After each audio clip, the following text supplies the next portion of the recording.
Hello guys, good morning. Ayan, mag-mop muna tayo bago tayo magluto ng sinigang na hipon. Ayan, na-prepare ko na siya guys sa tabi.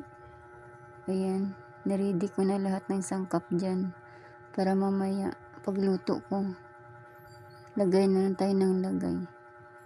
So ayan na guys, niluto ko na yung aking sinigang na hipon. Ayan, kumukulo na siya guys. Nilagyan ko na rin siya ng asin, pampalasa. Ayan, nilagay ko na rin yung okra guys. Yung kangkong hindi ko pa nilagay kasi mas mabilis maluto yun. So ayan na guys, lalagyan ko na siya ng pangpaasim, sinigang mix. Kunti lang yung nilagay ko guys kasi nga ayaw ko na yung sobrang asim pag nagluluto ako ng sinigang. Ayan, hinuli ko na lang yung kangkong dyan guys, tapos tikman natin kung okay na siya guys.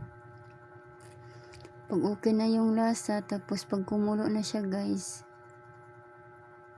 ilalagay ko na yung kangkong na hinimay-himay ko. So okay na siya guys, ilalagay ko na yung kangkong na hinimay-himay ko. Ayan, yung kangkong naman guys, mabilis lang yan siya maluto. Kaya mga 1 minutes or 2 minutes guys, okay na yan guys. So ayan na guys, nalagay ko na yung kangkong natin. Ayan, haluin lang natin guys para lalo pang mamix yung lahat ng lasa niya, yung mga sangkap habang kumukulo. Yan. So ayan na guys, luto na yan siya guys.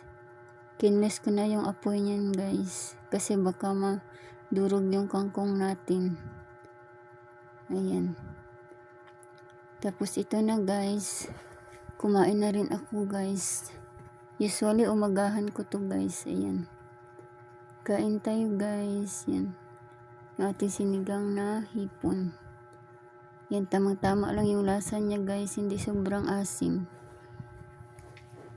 Saka meron din ako dyan na fish sauce. So ayan guys, tapos na ako kumain. Saka nakapaghugas na rin ako ng aking mga lahat-lahat na ginamit. Ayan, malinis na yung lababo guys. Ayan, para mamaya maliligo na lang ako. So ayan guys, pahinga muna konti kasi kakakain lang natin. Ayan, that's my vlog for today guys. Follow and share.